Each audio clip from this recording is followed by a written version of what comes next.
જૂનાગઢના Bhavnath police station ખાતે 13 તુજકો અર્પણ કાર્યક્રમ યોજાયો। ભવનાથ લીલી પરિક્રમાના મેળામાં યાત્રાળુઓના ગુમ થયેલા 22 જેટલા મોબાઈલ મૂળ માલિકને પરત આપી પોલીસ પ્રજાનો મિત્ર સૂત્રને ભવનાથ પોલીસે સાર્થક કર્યું છે।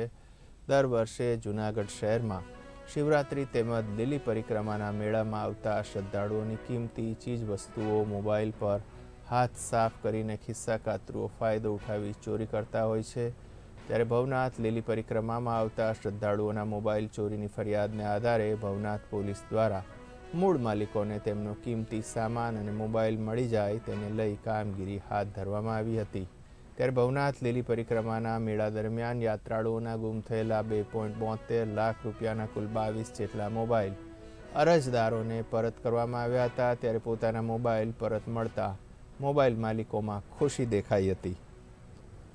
जूनागढ़ गिरनार લીલી પરિક્રમા 2024 દરમિયાન જે શ્રદ્ધાળુઓ અહીંયા પરિક્રમામાં આવેલા અને જેમના મોબાઈલો ગુમ થયેલા તમામની અરજી અને એફઆઈઆર નોંધવામાં આવેલ। તે કામે ભવનાથ પોલીસ સ્ટેશન દ્વારા ટેકનિકલ સર્વેલન્સની મદદથી કુલ 22 મોબાઈલ જેની કિંમત છે 2,72,000ની 22 મોબાઈલો શોધી કાઢવામાં આવેલા છે અને આજરોજ તેના જે મૂળ માલિક છે તેને પરત સોંપવામાં આવેલા છે। આ સિવાયના અન્ય અમુક મોબાઈલો પણ હાલ હજુ ટેકનિકલ સર્વેલન્સમાં છે જે મળી આવે છે તેના મૂળ માલિકને સોંપવામાં ભવનાથ પોલીસનો પૂરતા પ્રયત્નો છે।